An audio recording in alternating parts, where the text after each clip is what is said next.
Damn it. ఏంటిటా కుండబద్దలు కొడతా అట్ట. నమస్కారం, కుండబద్దలు ప్రేక్షకులకి స్వాగతం. నేను గౌతమ్ కాటా. జడా శ్రావణ్ కుమార్ జాడ్యం బాగా ముదిరింది. మామూలు జాడ్యం కాదది, జగన్ జాడ్యం బాగా ముదిరింది. జగన్మోహన్ రెడ్డి 2029 ఎన్నికల్లో తిరిగి గెలిస్తే, అసలు గెలుపు అనే దానికంటే ముందుగానే ఈ కౌంటింగ్ జరిగేటప్పుడు ఈవీఎం మిషన్లో జగన్మోహన్ రెడ్డికి మ్యాండేట్ కనపడగానే ఈ చంద్రబాబు నాయుడు గారు కానీ, పవన్ కళ్యాణ్ కానీ, లోకేష్ కానీ ఆంధ్రప్రదేశ్ రాష్ట్రం వదిలిపెట్టి జంప్ వెళ్ళిపోవటమే. ఇంకా మళ్ళీ తర్వాత వాళ్ళ ఆనవాళ్ళు కనిపిస్తే ఇక వాళ్ళ కర్మ అన్నట్టుగా మాట్లాడుతూ ఉన్నాడు. ఆయనే సొంతగా ఒక పార్టీ పెట్టుకుని దళితులకి నేనేదో చేస్తాను, దళితుల్ని ఉద్ధరిస్తానని మాట్లాడేవాడు తిరిగి జగన్మోహన్ రెడ్డి గురించి ఇలాంటి ఒక స్టేట్మెంట్ ఎందుకు ఇవ్వాల్సి వచ్చింది? దాని వెనకున్న కారణం ఏమిటి? ఇలాంటి మాటల్ని పదే పదే ఇలాంటి కొంతమంది సూడో మేధావుల చేత జగన్మోహన్ రెడ్డి ఎందుకు మాట్లాడిస్తున్నాడు అనేది పూర్తిగా ఈ వీడియోలో నేను మీకు వివరించే ప్రయత్నం చేస్తాను. వీడియో నచ్చితే కనుక ఖచ్చితంగా లైక్ చేయండి, ఇంకా 10 మందికి షేర్ చేయండి. ఎప్పటికీ చాలామంది సబ్స్క్రైబ్ చేసుకోకుండానే చూస్తూ ఉన్నారు. అలాంటి వాళ్ళు ఎవరైనా ఉంటే మన ఛానల్ని సబ్స్క్రైబ్ చేసుకుని బెల్ సింబల్ని కూడా యాక్టివేట్ చేసుకోండి. ఎప్పటికప్పుడు నోటిఫికేషన్స్, కొత్త ఇన్ఫర్మేషన్ తోటి మీ దాకా చేరే అవకాశం ఉంటుంది. So please subscribe our Kundabaddalu channel. ఇక అసలు విషయంలోకి వస్తే, జడా శ్రావణ్ కుమార్ మొన్న ఒక ప్రెస్ మీట్ పెట్టి ఈ 2029 ఎన్నికల్లో జగన్మోహన్ రెడ్డికి లైట్గా మ్యాండేట్ కనిపిస్తే చాలు, మొత్తం అంతా పగలగొట్టేస్తాం, ఇరక్కొట్టేస్తాం, తెలుగుదేశం నాయకులు కానీ లేకపోతే జనసేన నాయకులు కానీ ఎవ్వరు ఉండరు, ఇంకా మరి సొంతగా హెలికాప్టర్లు కొనిపెట్టుకోండి, ఎవరు లోకేష్ కావచ్చు, పవన్ కళ్యాణ్ కావచ్చు, ఇంకా అసలు చంద్రబాబు నాయుడు గారు కూడా కొత్తగా కొన్ని హెలికాప్టర్లు కొనిపెట్టుకోండి. అవసరమైతే పవన్ కళ్యాణ్కి ఏదో స్విట్జర్లాండ్ అంటే బాగా ఇష్టం కాబట్టి అక్కడ ఒక ఇల్లు కూడా ఏర్పాటు చేసుకోండి. ఇంకా మీరు తిరిగి వచ్చే పని లేదు. లైట్గా అట్ట మ్యాండేట్ కనిపించగానే మీరు హెలికాప్టర్లకి జంప్ అయిపోవటమే. ఎందుకని జగన్మోహన్ రెడ్డిని మళ్ళీ తిరిగి రావాలని జడా శ్రావణ్ కుమార్ కోరుకుంటున్నారు? యాక్చువల్గా ఉన్న లెక్క ప్రకారంగా అయితే జడా శ్రావణ్ కుమార్ గత ఈ జగన్మోహన్ రెడ్డి అధికారంలో ఉన్న హయాంలో చాలా ఎక్కువగానే గళం వినిపించేవాడు.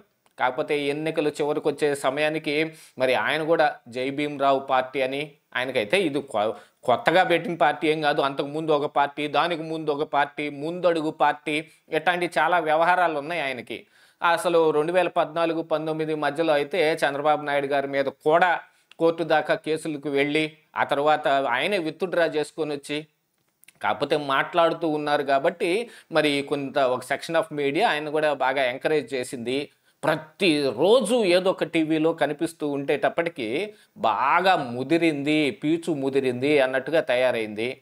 మనకున్న కొద్దిపాటి ఇన్ఫర్మేషన్ కావచ్చు, లేకపోతే బయట నడుస్తున్న పుకార్లు అనే గట్టిగానే చెప్పుకోవాలి. ఆ ఇన్ఫర్మేషన్ కూడా అధికృతమైన ఇన్ఫర్మేషన్ ఏది కాదు కాబట్టి గత ఎన్నికల ముందు ఈ దళితుల ఓట్లు మొత్తం నేను ప్రభావితం చేసి వాళ్ళందరికీ చేత నేను కూటమికే ఓటు వేపిస్తాను, నాకు ఒక్కొక్క నియోజకవర్గానికి 1 కోటి రూపాయలు ఇవ్వమని డిమాండ్ చేశాడు అని బయట పుకారు వచ్చింది. ఎందుకంటే జడా శ్రావణ్ కుమార్ ఉన్నట్టుండి ఒక సమయంలో ఒక ఫైన్ డే అని అనుకోండి, ఆ రోజు నుంచి చంద్రబాబు నాయుడు గారిని విమర్శించటం కానీ, మరి వాళ్ళు తీసుకుంటున్న విధానాల మీద ఆయన గట్టిగా మాట్లాడటం కానీ, ఇంకా ఆ తర్వాత అమరావతి రైతుల మీద కూడా ఆయన యాష్టపడ్డాడు.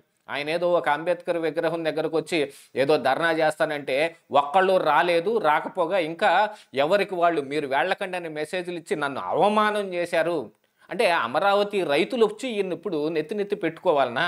సమస్య ఉన్న చోట పోరాటానికి ఎవరైనా వచ్చారనుకోండి, వాళ్ళు ఆ రోజున దగ్గరకు రాణిస్తారు, వాళ్ళందరికీ నాయకత్వం వహించే అవకాశం కూడా లభించవచ్చు. కానీ ఈయన చేసే ప్రతి కార్యక్రమానికి వాళ్ళు రారు కదా. ఎందుకంటే ఎవరు ఏ ప్రాబ్లం దగ్గర ఆ ప్రాబ్లం దగ్గరే ఉంటారు. ఉన్నంత కాలమే దానికి రాజకీయ రంగు పొలవకుండా ఉంటుంది.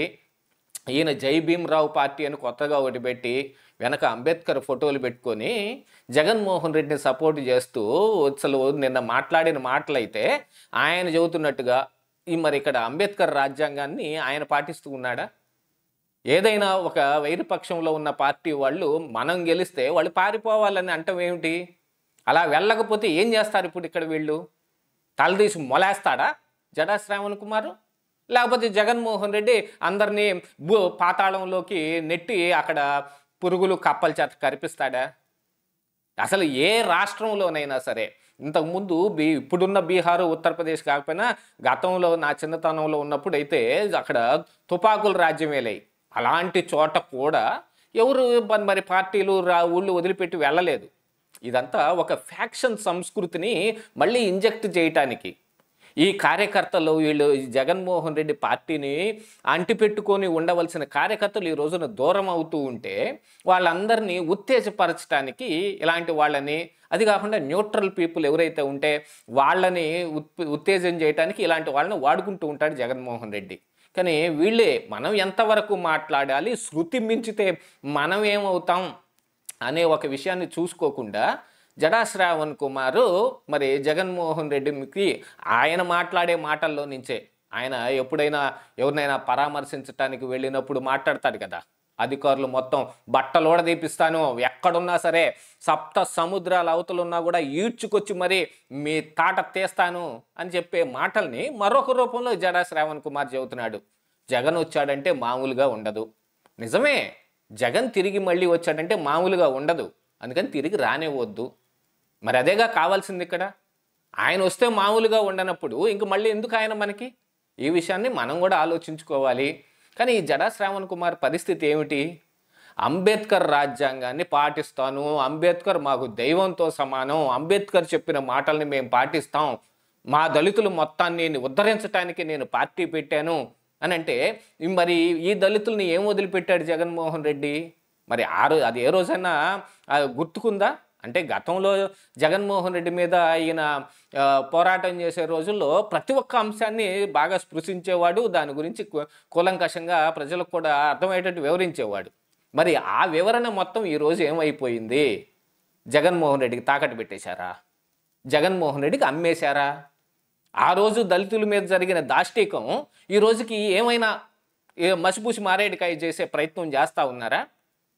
తిరిగి జగన్మోహన్ రెడ్డి వస్తే మళ్ళీ జరగదని జడా శ్రావణ్ కుమార్ ఏమన్నా దళితులందరికీ ఈ హామీ ఇవ్వగలుగుతాడా? తిరిగి వచ్చిన జగన్మోహన్ రెడ్డి మనల్ని అయితే ఏమండు, కావాలంటే ఆ చంద్రబాబు నాయుడు గారినో, పవన్ కళ్యాణ్నో, లోకేష్నో, పార్టీ వాళ్ళనో, లేకపోతే ఆ కులం అని కొన్ని కులాల గురించి జగన్మోహన్ రెడ్డి మాట్లాడతాడు కదా, వాళ్ళందరినీ మాత్రం ఎల్లగొట్టేస్తారు అని ఏమన్నా హామీ ఇస్తాడా జడా శ్రావణ్ కుమార్? ఏం మాట్లాడుతున్నారో, మనకున్న విజ్ఞానం ఏమిటి, మనం ప్రజలకు చెప్పాల్సిన మాట ఏమిటి అనేది కాకుండా అందరూ హెలికాప్టర్లు కొనిపెట్టుకోండి, తర్వాత మీ ఆనవాళ్లు కనిపించాయి అని అంటే ఇక్కడ ఏం రౌడీ రాజ్యాంగం నడుస్తుందా, ఫ్యాక్షన్ రాజకీయం నడుస్తుందా ఇక్కడ? ఇది ఆంధ్రప్రదేశ్ రాష్ట్రం. ఫ్యాక్షన్ అనేది ఇప్పుడు దాదాపుగా అంతరించే స్థితికి వస్తున్నా వీళ్ళు పెంచి పోషించే కార్యక్రమాలు చేస్తున్నారు అనేది ఒకసారి గుర్తుపెట్టుకోవాలి. ఇలాంటి వాళ్ళందరినీ ఇలాగనే వదిలిపెడితే ఏం జరిగిద్దో వాళ్ళకు కూడా బాగా తెలుసు. ఇదే ఈరోజు కుండబద్దలు.